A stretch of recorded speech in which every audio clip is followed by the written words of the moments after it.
One. Hey, Facebook Livers. Thanks for coming back this Thursday for the next edition of Thursday Night Live here at the Big Reveal. And tonight I have with me DJ Fernando. How are you tonight? What up? Good. Doing good. You and your Doritos? Me and Doritos. It's part of my daily nutrition diet. That's your health food diet? Yeah, it's the bottom part of the pyramid. Hey, what is on your shirt? Oh, this? Well, it's the way you pronounce this is boop. That's how you pronounce that. Okay. And it's kind of the new movement that's going on. It's a baseball brand, so it says. Actually, there's a few ways to pronounce it. I don't do it as good as the founder of the shirt. That's my boy Javier Gamboa, but we actually call him Bip, and he does it the best. He kind of coined the term Bip, or you can say Boop, or Boop. I mean, like, basically, it's like you hit the ball, it goes out of the park, and as you hit the ball, you say Boop. Got it. And it lets everyone know, like, you knew you got it, and yeah, so. It's basically like that home run hitters mentality, of, I mean, you kind of got to be a baseball player to understand it, but it's that, you're going up to the plate with that confidence that you don't care what that pitcher is going to throw you. It's getting ready to go far. Got it. So then, so I'm repping the hat, the shirt. And yeah, it's getting ready to take off. We're just in the beginning stages of it. So you're pimping the Bip. I am pimping the Bip because that's my boy. He's been good to me. He always, we go down to Phoenix to play in this Men's League World Series because I'm big into baseball. And not watching but actually playing. And he lives in Phoenix, so he's always a good host. He invites us over. Matter of fact, remember that hat I told you about? Oh, yeah. So look at this thing. So it came in this case. Okay. And check this out. Woohoo! Yeah, look at this thing. Bam. Fernando was telling me about this another time we were talking, and it's got a leather bill on it. Leather bill. This is just regular kind of cloth, but that premium cloth. So, and then underneath, it's got this little pin so that when you take it off and on, you don't get those hand oils, those pesky hand oils that no one likes. So you take it off as such, like this. Nando, I think you are the only man I know right now that can sport a white hat and get away with it. Oh, I'm telling you. Every time I wear this thing, I get compliments. So, so I know I'm doing something right. I got good taste. There you go. Yeah, so that's awesome. Well, so I just want to welcome everybody again as we kind of talk for a little bit and wait for everything to get started. If you're on with us here on Facebook Live, please feel free to say hi in the comments and let us know that you're here. We love to interact with everybody. And if you have any questions for Nando or myself throughout the interview, please feel free to jump in and let us know what you'd like to know. Heckling with this particular guest is encouraged, and we're going to have a good time. So on that note, obviously, for people who don't know, the way you and I know each other is we've both been in the Kansas City DJ space for a very long time. I just got out of that a few years ago. But tell us a little bit about how your evolution from many moons ago, from college, or actually elementary school baseball, into DJing. Just kind of tell us about little Nando. Yeah, so Little Nando. So I started baseball back when I was 11. That's kind of where it all started. I had a mentor that kind of took me in. He was 4 years older than me.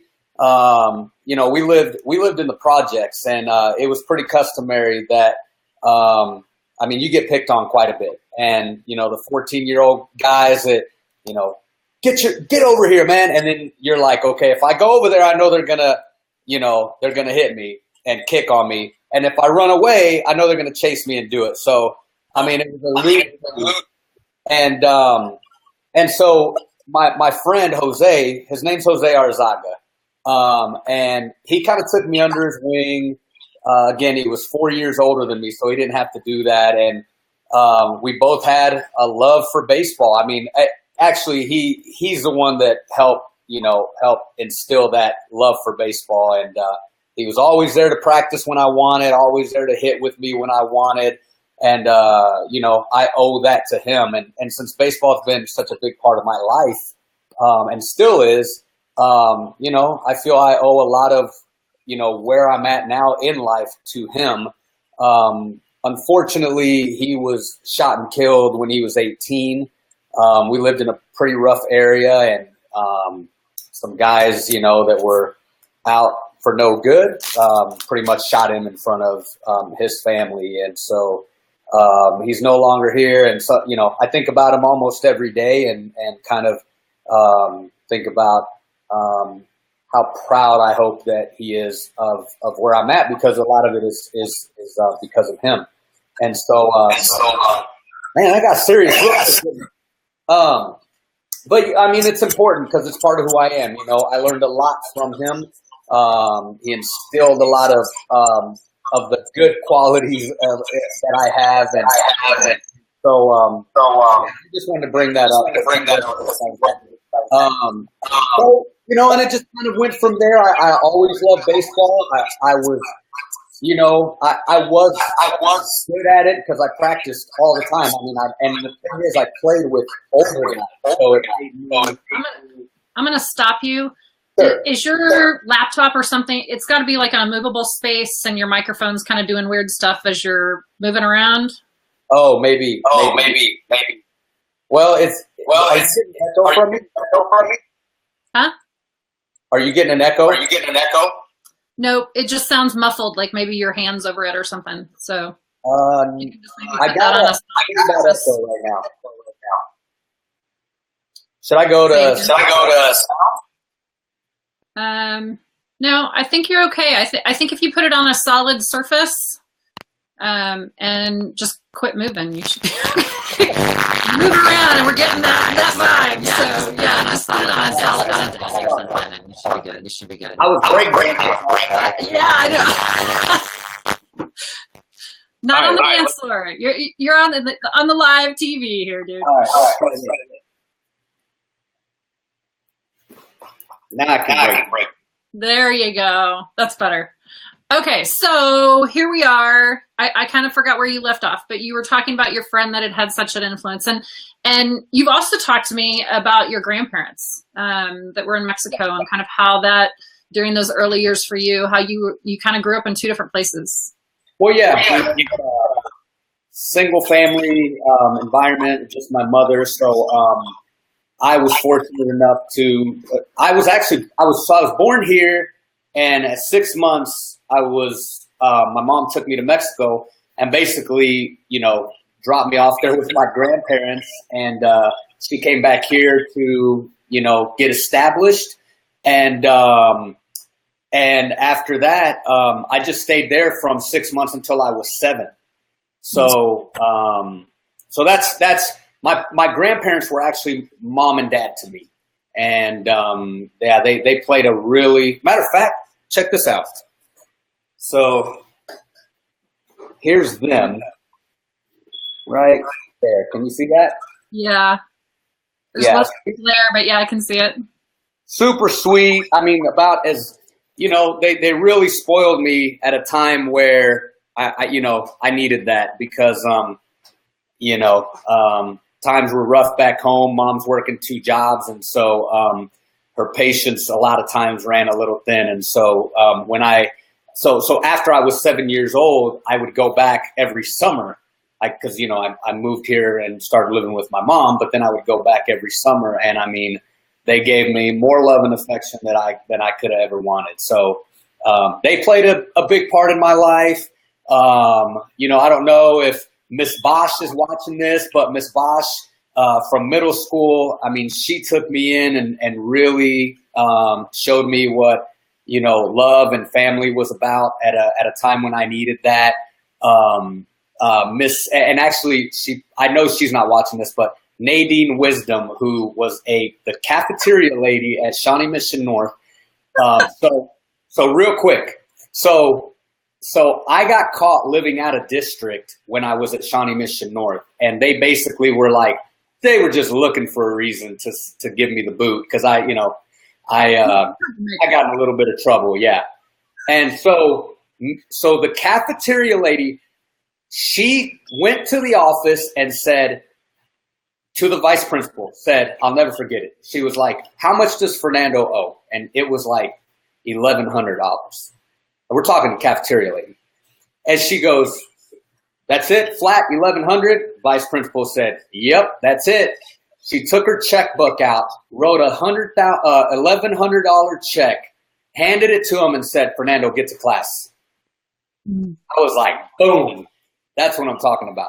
So, you know, like Jose, Miss Vosh, Nadine, my grandparents, my teachers, all of them. I mean, and even into my adult life, you know, Eric and Jody, my wife. I mean, just without them being, you know, and actually I forgot one of the most important is my college baseball coach. His name's Steve Burleson. And anyone that knows Coach Burleson, you either really, really hated him or you really loved him. And, you know, he stepped in a time in my life. I was, you know, 19, and he really gave me some hard love that I really needed. And if it wasn't for him, I don't think I'd have the work ethic I have now. I mean, he basically taught me, if you want to play baseball and you want to be somebody in baseball, no one's going to hand that to you. And so, you know, if you don't make it, I don't want you here crying about why you didn't. It's nobody else's fault but yours. You know, that type of mentality. I mean, it's kind of the type of mentality that the coaches, that if they have that now, they might get fired because, you know, these kids need to be, you know, they need to be babied a little more, and it's just not okay to, you know, be so real with them, because you kind of got to, you know. Everybody gets a medal. Yeah, kind of thing. Yes, which I disagree with, by the way. So, yeah. So anyway, but you know what? Some of us don't work as hard as others. So yeah. So yeah, I mean, all of those, very important part of my life. I mean, I can't stress enough, because just, you know, where I grew up, I would say probably 2%. I don't know the actual number, but I would say 2% are from where I was. The chances of me being where I am is probably 2%. You know, somewhere around there, because it was tough. I don't need any sympathy for it. It's just it is what it is, you know. But I'm glad I had the people that came into my life at the times that they came into my life, because if they hadn't, I don't think I'd be here right now. Yeah. You know, talking to you. So. And that's all awesome. I know you and I have kind of talked about that a little bit in the past, but kind of knowing your story and the mentor side of us, to talk about the physical progression. Like, you ended up playing ball in Mexico, and then, like, how did this love for baseball somehow turn into a DJ career? So I played college baseball at 2 years at KCK Community College, and then 2 years at Washburn in Topeka. And basically, you know, long story short, I went to a sorority party in Baker, and my junior year, and they had a DJ there, but really it was like a guy playing music that looked like he drew the short straw, you know, because he was there at the table. He had a CD Walkman on the left and a home CD player on the right, and an old Gemini mixer in the middle, and like, he probably had like 10 CDs stacked, and he was like, I went up to him and I said, hey, I've actually got like 300 CDs in my car because I used to drive around with like a book of CDs. I mean, just my love for music. And so he was like, dude, if you want it, you can have all the beer you want tonight and we'll give you $50. And I was like, done. Right. And it just grew from there. Mike could be a benched. So it just grew from there. Baseball reference. That's funny. Yeah, so I rocked that party. I mean, and it felt, you know, it felt nice to be able to say, all right, let's make this happen and kind of be in control of that, you know, making sure that everyone had a good time. And so that's where it started. And honestly, like I graduated from Washburn. I got a business degree. After college, you know, I started work life. I became a claims adjuster for Farmers Insurance. And I mean, DJing wasn't even on my radar. You know, I worked at Farmers. This is that work ethic I'm talking about that Coach Burleson instilled in me. But I worked at Farmers and I was like, you know, I kind of want to own my own business. And so I started a mobile car wash business. So I was working full time, 40 hours a week. And then I figured out how to do a mobile car wash. And what I did was I bought this beat up $500 van. I took it to Mako, said, hey, paint this white with the cheapest paint job you got. They were like, you know, Mako, they were like, done, $500. Yeah. And they painted the van. They didn't do anything with the rust, so it was still all rusty on the inside, but like the outside looked presentable. And so I put a 100-gallon water tank, a generator, a power washer. I put shelves on the side for the, you know, for the cleaning solutions and all that. And I started passing out flyers and business cards inside Farmers because it was a big call center, like 400 people.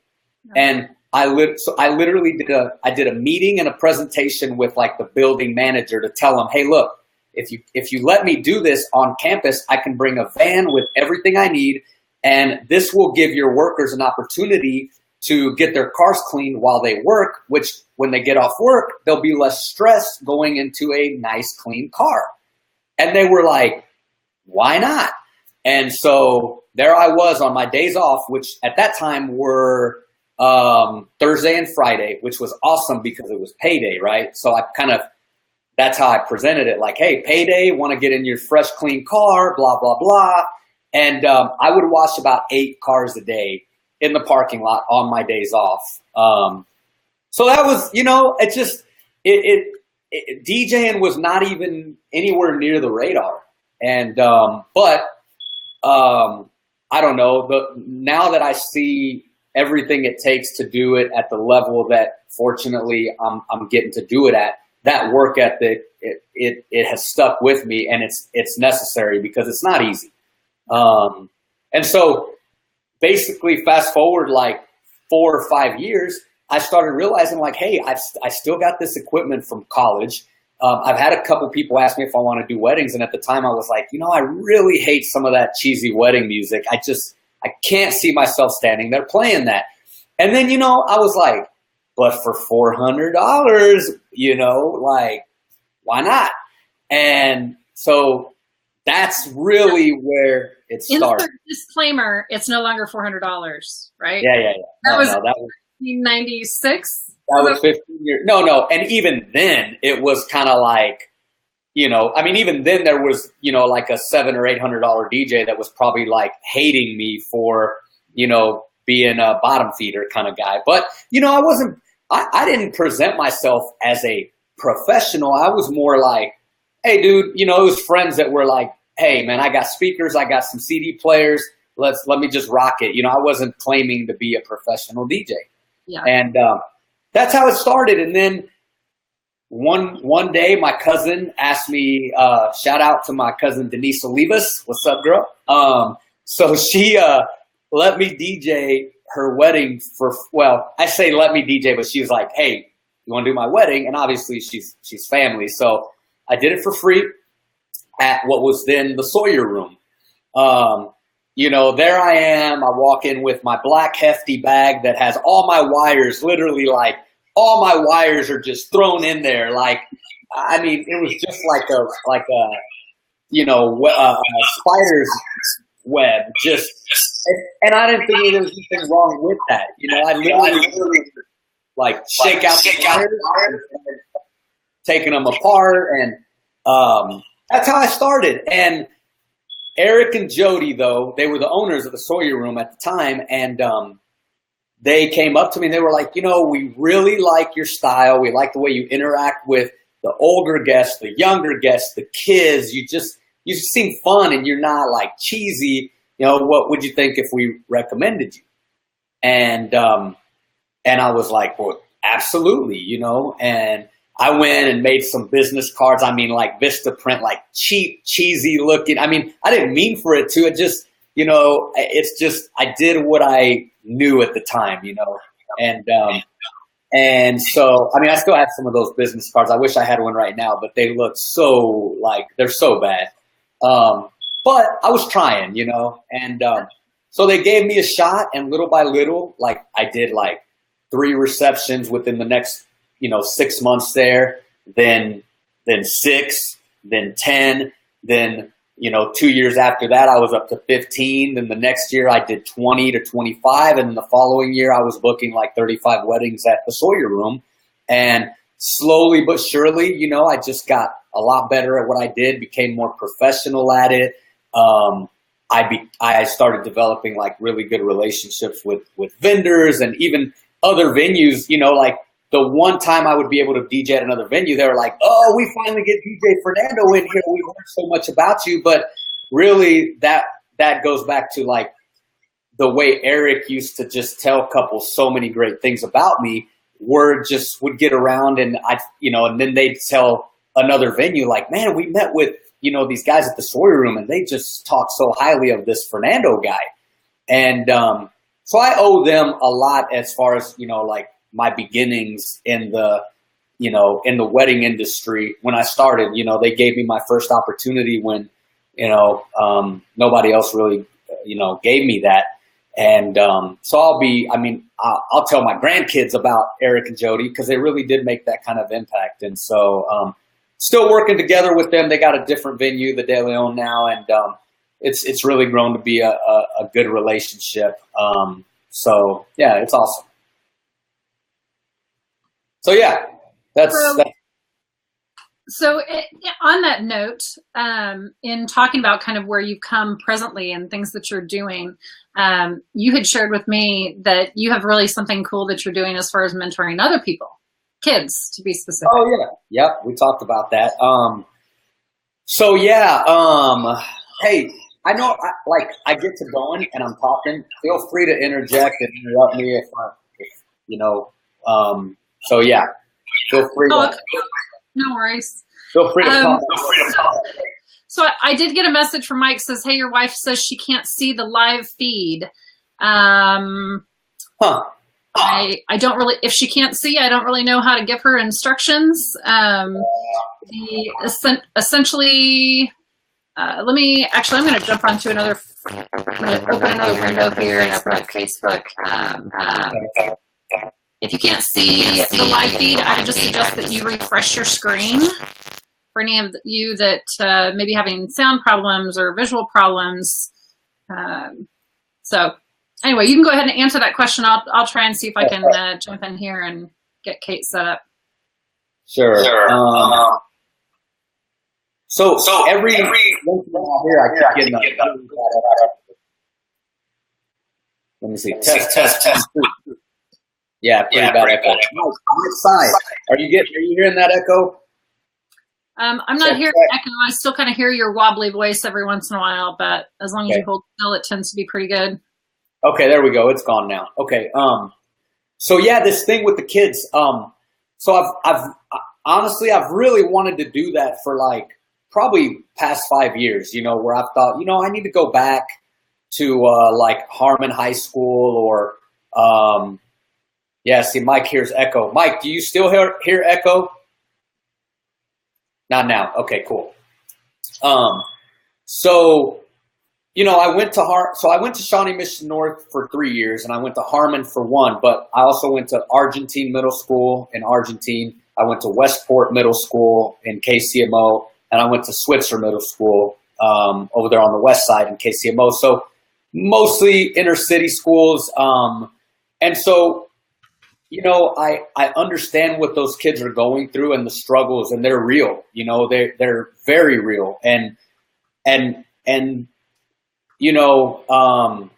trying to watch what I say here because I don't want to offend anyone, but it is what it is. I don't think it's offensive, but like right now I live in Lenexa, very nice suburban neighborhood.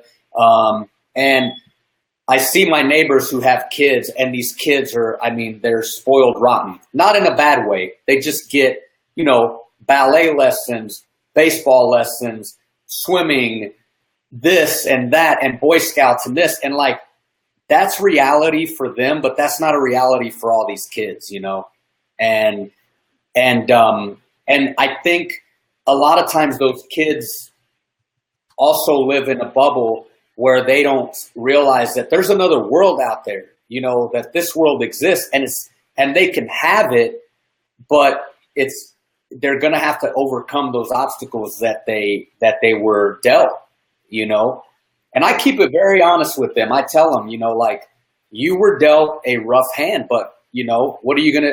Are you gonna cry about it and have a chip on your shoulder against the whole world, or are you gonna step up and say, you know what? I'm gonna defeat these odds. I mean, I literally am looking at these kids, and the cool thing is when I'm talking to them, like before the first time I did it, the teacher was like, "Hey, I'm gonna give you a warning, like." These kids, they're pretty hard to control. And so if they get out of line, like I'll say something, but like, just I want to give you a heads up about that. And I thought, no problem. I understand that was actually me back in the day. So I was like, I'm ready, like bring it on. I'm ready for these little knuckleheads to try it.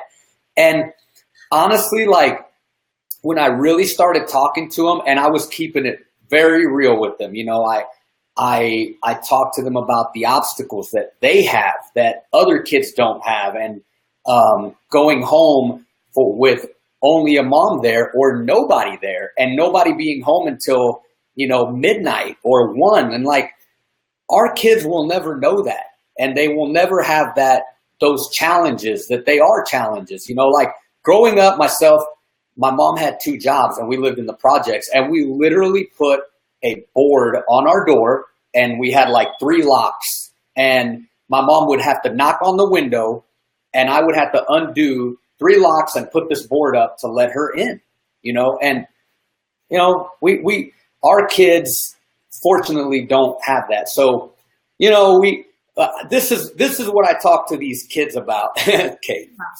Love you, boo. So this is what I talk to these kids about, and I'm telling you, the teacher afterwards was like, I've never heard them be so quiet and so respectful. She's like, I'm shocked. And so she sent me a real nice email later that night. And then 2 weeks later, she said, these kids are still talking about it. And it was part of a program that I did it. It was like where they reach out to entrepreneurs to come talk to the kids. And so that's what that was about. She reached out to me 2 weeks later and said, hey, would you come back and talk to them some more, and talk to a different class? Because there's a couple students that, if this other class, the couple students that are still talking about it, if it impacted them that much, I think you'll have the same effect with this crew.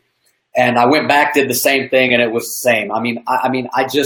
I really felt a type of fulfillment that I don't know. It's not that I didn't expect it, but way more than I thought. Like, and not that this is going to change their path, but I think even talking to them about scholarships and like, hey, look, I don't know your financial situation, but, and I flat out asked them, how many of you guys here have a mom and dad at home, and 2 kids raise their hand.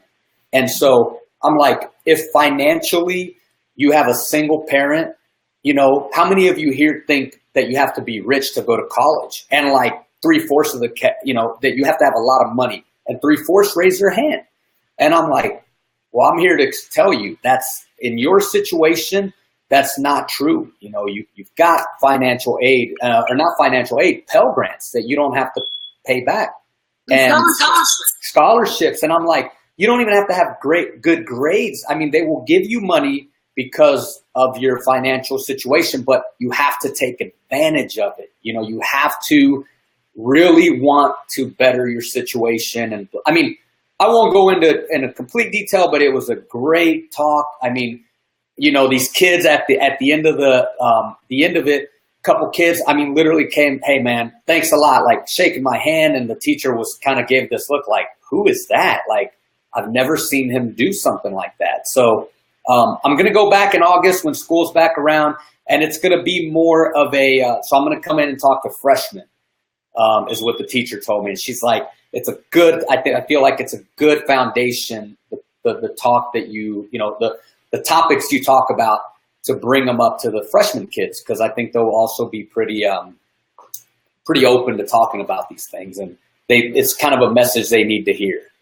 Right. So yeah, it was cool. I think it's cool how we forget. Of course, now I'm hearing echo. We forget that when we do things like that, we get back often more than what we give, and I think that's always a cool lesson to be surprised by sometimes. It was cool. And honestly, next year, I'm going to reach out to Harmon High School and Washington High School. And I'm going to try to make it more of a, on a more regular basis around, you know, to different schools. Right. Right. I just, you know, at the end of the day, I want them to see that someone that was sitting in their seat in their exact situation, you know, has been able to make it out of that and do relatively well, you know. And I don't just mean financially, you know, I talk to them about, you know, the wife and kids. And I mean, they probably don't understand a lot of that, but just to show them, like, you can make it out of here if you work hard enough, and it's possible. Yeah. So yeah, it's good. Well, and so to kind of bring it all full circle, just because of the way we're originally connected, and this being the Big Reveal page, go ahead and speak a little bit to you as a DJ, and you know, what you enjoy about that and how that impacts your life, and just kind of give us some insight into DJ Nando.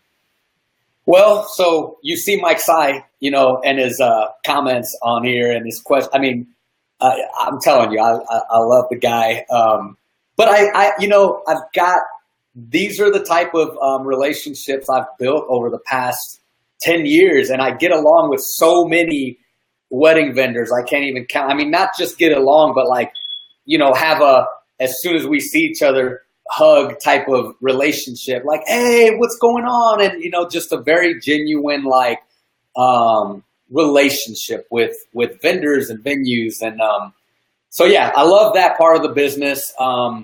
Yeah, so it's Fernando Productions now. I got away from DJ Fernando Entertainment because it's not just me anymore. I got an awesome crew of young, very talented guys, very hardworking guys that and I don't just say that. I mean, I'm very picky. The reputation that I have with vendors and venues is a good one, and the quickest way to ruin that is to, you know, get so caught up in trying to be a multi-op where you offer more DJs, where you just worry about having another DJ and not worrying about the quality of that DJ. So I won't get too deep into that either, but I mean, all of my guys, I don't want to say I hand chose them, but I was particular about who I reach out to and say, hey, what do you think of this opportunity?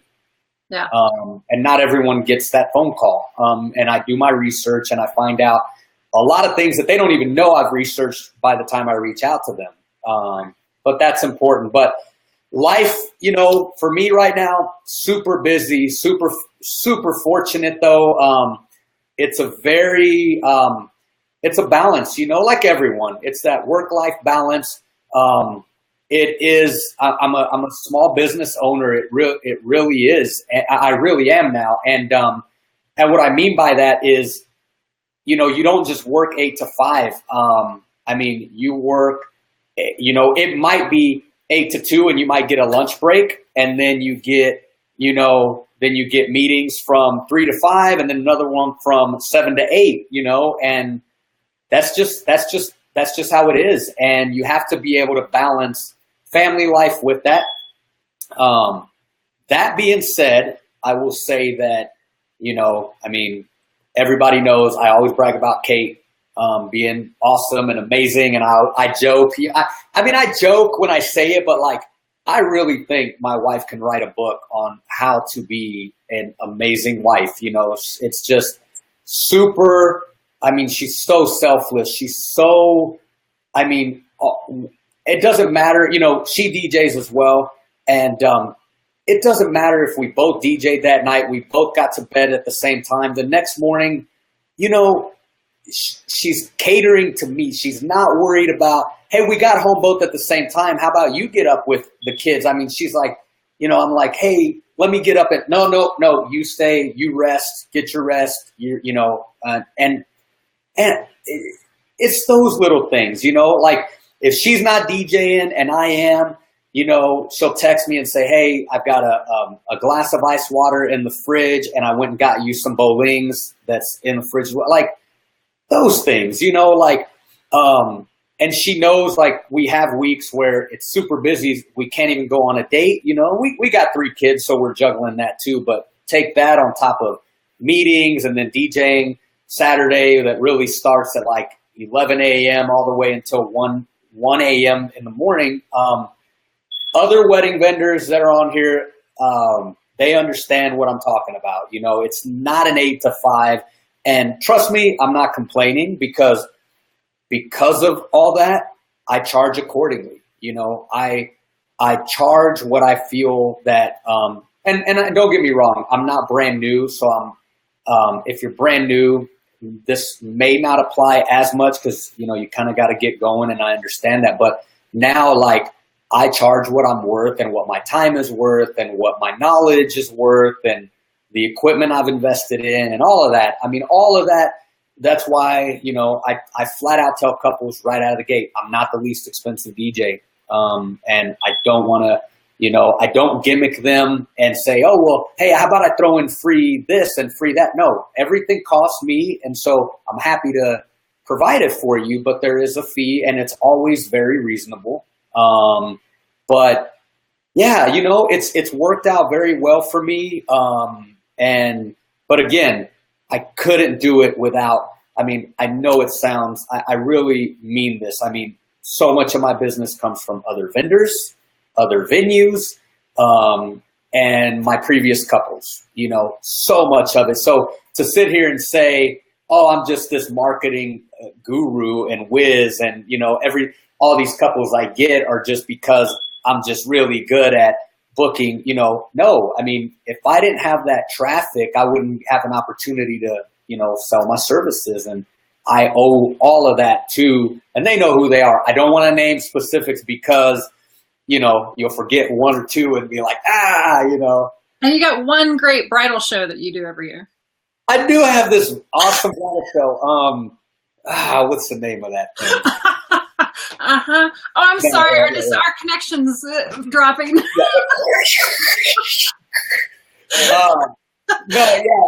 So okay, let me talk about that because I will say you have done a pretty amazing job with that. It's called The Big Reveal, everybody. It's the anti-bridal show, right? So can I talk a little bit about it, or you want to? You can if you want to. I was teasing, but that's not really what we're here for. But I do want to circle back around because in what you were talking about, I think it really shows the heart of why we're doing the Thursday Night Live, and that is that I really wanted to showcase vendors not just as an advertisement, not just as here's a picture of DJ Fernando behind his turntables, you know, or with a packed dance floor. Like the whole purpose behind Thursday Night Live is so that brides and other vendors who may not know you yet can see kind of where you came from and get to know your story. And so that brides can hear that we as vendors are real people, and that we invest our heart and our energy and our lives. Like, we give up I was a DJ. I give up almost every Friday and Saturday night for 20 years.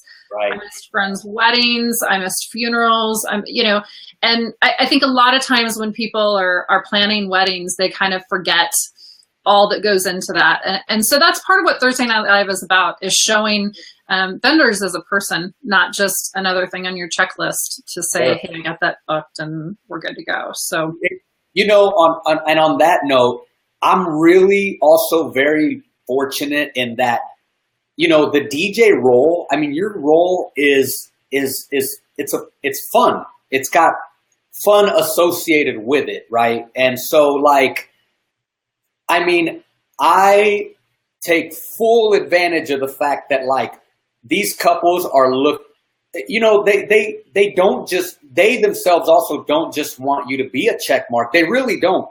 But the problem is, if you're a cake person, you don't really have too many opportunities to establish a relationship with them, not really, because you're not so hands-on at the wedding or even during the planning process. They choose a cake, they tell you what they want, you say, great, I'll make a great cake for you, and they move on, right? As the DJ, I mean, I can't tell you how many reviews and emails specifically say, we want to hang out with Fernando. We want to go have drinks. I get emails that are like, I just got one yesterday. Hey, my wife, she's got this, Ashley, she's got this tiki martini recipe that she's trying out. We want you to come over and help us test it, and this is a couple, and that is not, that's not like unique. That happens all the time. And that's one of the biggest reasons why I truly, same thing, might sound cliche, but I truly love what I'm doing. And it's not because I'm, rocking a party. It's because of these relationships with couples and the impact that, I'm having on their night. And I mean, let's be real. We are, I have a friend. He might be watching, he might not. We're friends on Facebook, but he's a psychiatrist, and we talk at the gym. And one day he said, and this really I won't forget because it's so true. We get to where we have wedding after wedding after wedding, and you kind of get like, man, I'm kind of, I've had 3 weekends where it's been 3 event weekends: Thursday, Friday, Saturday, Friday, Saturday, Sunday, Friday, Saturday, Sunday. And it does. I mean, you get tired. But I remember something he said, that makes it easy to not complain. And he's like, he's a psychiatrist, and he's like, dude, I just got off the phone with a guy that, like, is thinking about killing himself, and he goes, and that's the thing. He goes, I might get one of those calls again later tonight. And tomorrow I have an appointment with someone calling in who has had suicidal thoughts, and he goes, you're in an industry where he didn't say he was jealous, but he was just like, man, like, I mean, you're at an event where everybody's in love, everybody's happy, everybody wants to party, and it's just such a positive environment to be in. And I'm like, bro, you nailed it. And that's what I love about it. Like, moms and dads are hugging me, and the brides and grooms are hugging me, and everybody's just happy, and it's just like, how can you not kind of become addicted to that? Forget the party. I mean, the party to me at this point, the music, I mean, that's the easy part, that's just something that you better be able to do. But yeah, it's what I just said right now that I just love, and I truly, genuinely, and my couples know that, like, they get that feeling from me, like I really care. I take the time to get to know them, and then I come through with all the expectations that were set. So yeah, I really do, kind of soapbox there, but this there's too much to this and too much sacrifice that you have to make with your time because of, you know, Saturdays you're working all day, sometimes all Sundays, sometimes Fridays, and on Sunday you got to remember, I work Monday through Friday, and then the weddings are on Saturday. So it's a 6-day week. By Sunday, you're a zombie, and you're like, I mean, you're pretty much useless to the family until like 1 p.m., you know? And so a lot of sacrifice that comes into it. So if you don't enjoy what you're doing, and I got friends that are DJs that do weddings and clubs, you know, actually almost all my guys do a combination of them. And those guys, they hustle hard. I mean, people don't see this, but those guys, they hit the club at 8 or 9 and they don't get home till 4 o'clock in the morning, you know? And then they might do a wedding the next day where they're setting up by 1 or 2 and they don't get home till 2 a.m. I mean, that's grueling. And, yeah, I have a lot of respect for guys that work hard like that. And that's why I love my guys, because they don't complain. They put in the work, and it's cool to be a part of that and have them, like, I can tell a couple, hey, I'm booked, but I got this great DJ. He's available, blah, blah, blah. And then know that they're going to come through. Like, there's nothing better than that, you know? Yeah. So, yeah, it's a good feeling. Yeah.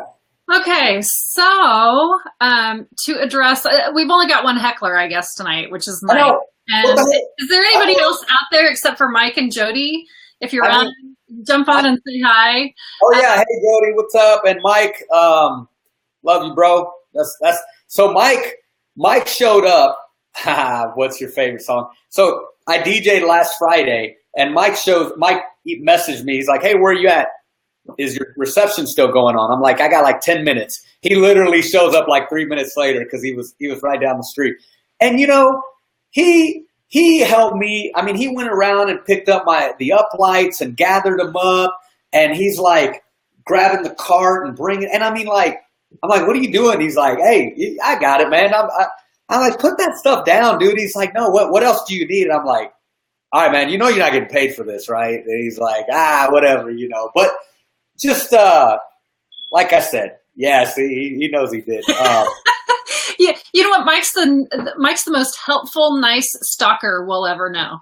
You know, I mean, if it wasn't Mike, like, he walks such a thin line because, like, there's other people that if they were like him, I don't know, you know, I might be like, bro, like, I might have to unfriend you on Facebook. I'm sorry.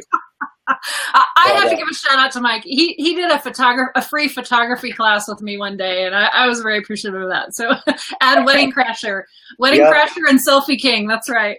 He sure did. Yeah, he sure did. Okay. Well, Fernando, I really appreciate you being here, and I've really enjoyed this conversation and a few that we've had leading up to this to get ready. And to everyone else, thanks for jumping on tonight. And Mike, I'm sure we'll see you soon. Any questions, any comments? I mean, I thought, like, I'm like, my friends, like, you know, they're just looking for the chance to give me shit. I'll say it. You know, they're just at the baseball game. I don't know what to tell you. Yeah, I don't know, but that's cool. You know, maybe they're lying and they actually like me. I don't know. That's probably not true, but I'm sure. Yeah, no, thanks for having me. I was honored that you even asked me. I know this is kind of something you're getting off the ground. I really like the idea. I think it gives us an opportunity to kind of talk a little bit about, you know, something other than just weddings. So it was cool. I appreciate it. Great. Okay, well, thanks for being here. And we will see you all next Thursday here, every Thursday at 6 o'clock. And don't forget, on Tuesdays, we have our Tuesday Instagram takeover. And actually, next Tuesday is Jody and Eric with the De Leon. They're going to be taking over our Instagram account and showcasing their venue for us. So everybody eat your Doritos, and we'll see you soon. All right. Thanks, Jennifer. Peace.